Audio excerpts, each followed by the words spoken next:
What we're doing is closing an institution, and it's giving people new life opportunities and preparing people for those life opportunities. I think it's exciting and it's done differently. I think it will become a role model for how services could be closed and how we could transition people from one environment to another. And I think the centre of the whole project is the person. You know, the focus never leaves the person. And I think if that's maintained, it'll be a walk in the park. Interesting. To live within these walls for as long as they have, it'd be nice for them to get out.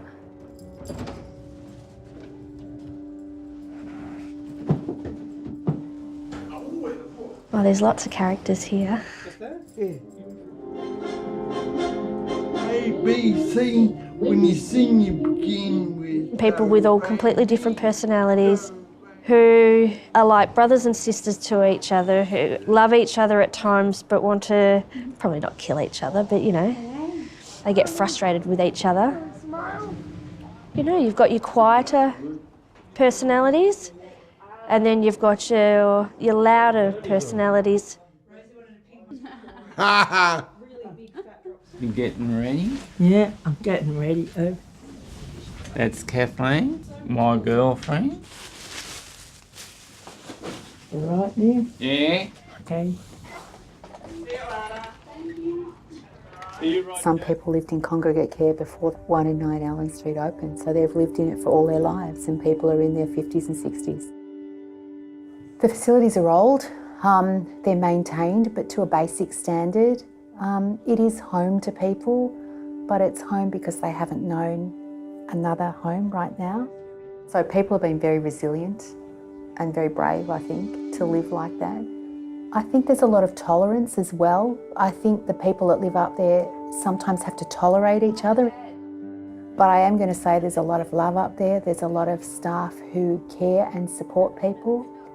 But the reality is that people should be able to choose where they live, how they live, and who they live with. And that is just basic.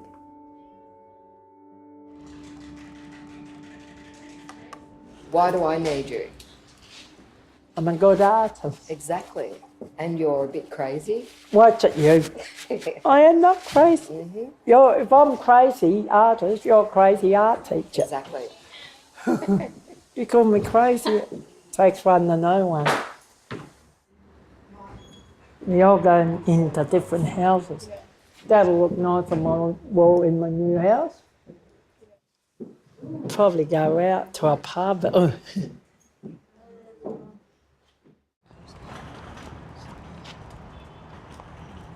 There's 29 people that will be moving out, and everyone predominantly has an intellectual disability, but there are a number of other people who also have physical disabilities, and there are some people who also have early onset dementia, so that that means we've had to plan around making sure that they are safe in their new environment. Alice. When I first met them, most people were fairly quiet. There were some people who clearly didn't like where they were living, and so their behaviours perhaps showed you that. They were a little bit more aggressive. But as time has gone on and people have got more used to the fact that they are in fact moving out of where they're living now, they're much more articulate, they're really excited about moving, and they're very clear about, I suppose, the individual things they want when they move out. My girlfriend. What's that? It's the plans. Our house? Yes. So we've got them. He's going to text me. Yeah. Everyone here? Yes. So for when I move into my new house, right? Yeah. Because my vision's not that crash hot. So I need get clock. Yep, okay, well that's good. Well, perhaps if Dan can write that down. So we really need to get 2 clocks. The last meeting we had, Colin, the architect, came to visit us. What did everyone think of Colin? Did he answer your questions? He's good looking.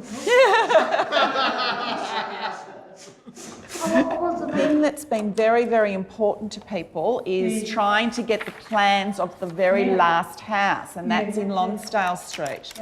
So, here is one that has been sent to me.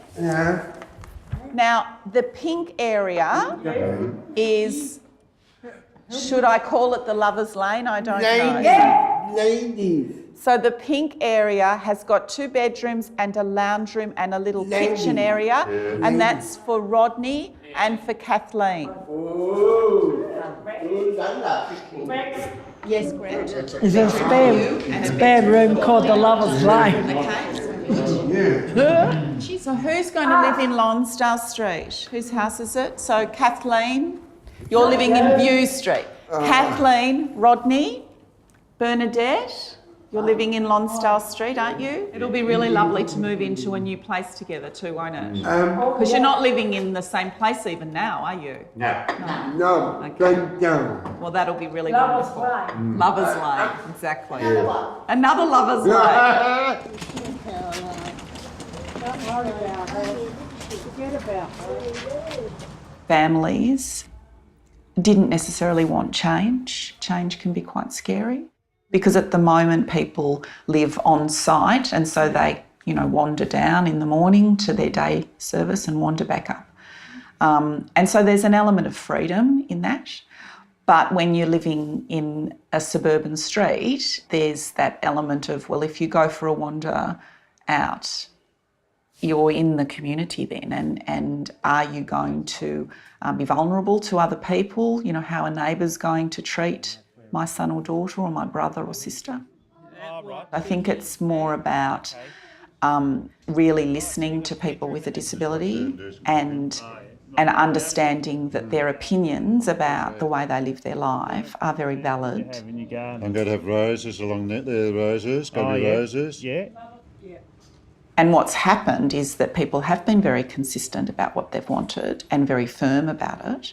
And I think that the staff have seen that people with a disability can make very real judgments about their life, and that we have to respect that. And that's how the houses have been created. And I think that's different to how things have been done in the past.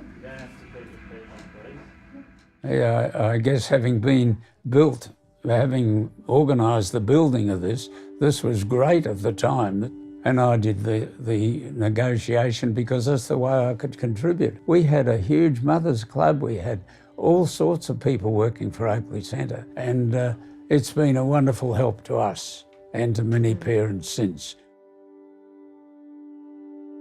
But the houses were not designed like they are today. Bruce is 66 in July, and back in those days, being cerebral palsied, it was called spastic, which is an awful expression. When kiddies would come along and sort of look at Bruce, because they're all different, the mothers would say, "Oh, come away, he's sick." So I used to say, "He's not sick. His thinking hasn't grown as quickly as yours has, but he knows all about things." It was very, very hard, and there were not sitters or carers, but that's what the situation was like back in those days. It's not like that today, thank goodness. They are people. Bruce wasn't a person.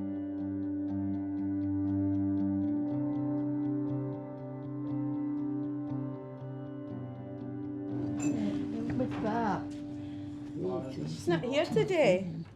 I think you've seen enough of the people that we support that they want to have the opportunity to live in their own home. And there's a lot of excitement about that, and that's fantastic to see. They want to be able to maintain relationships. They want to be able to engage and be involved in the community, They want to be able to have intimacy. They want to be able to experience their spiritual side, and they want to be supported in that. They want and deserve to have the best health possible and the best health support. They want to be able to be listened to. And I think what this project has done is actually listen to people. You know, actually listen to people. Not think you're listening, but to really hear what they're saying. Thank you so much for coming today, and thank you so much for your work. That's all right. We now have, thanks to a whole lot of help, 5 blocks of land. Yes! I would like to thank you all for your work, for your investment in the Oakleigh Centre, for your enthusiasm and your passion to see people move from the the congregate care facility to what will be some beautiful community homes. I ask that you stay with us on the journey, because the journey's another couple of years, so hang in there with us, and I ask for your continued support. Thank you very much.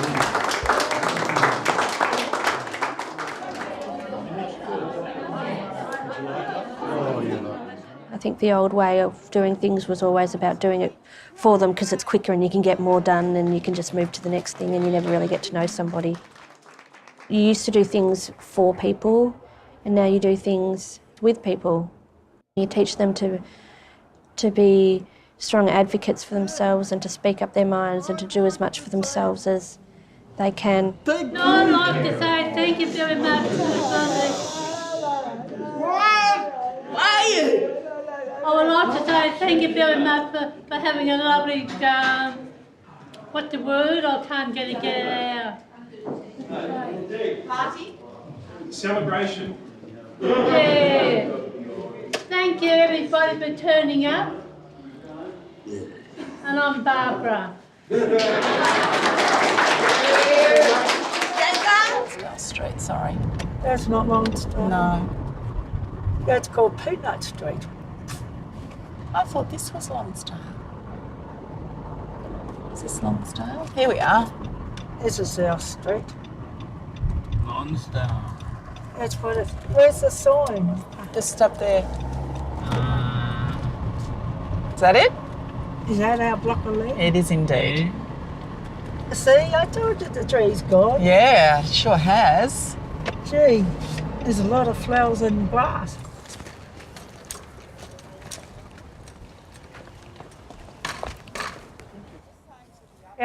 Our unit's going to be just here where the Onyx is and where you two standing. It's going to be our unit there. It's not built yet, gee. Takes a long while to build a house. Have our first Christmas in our new unit? Yes, we will.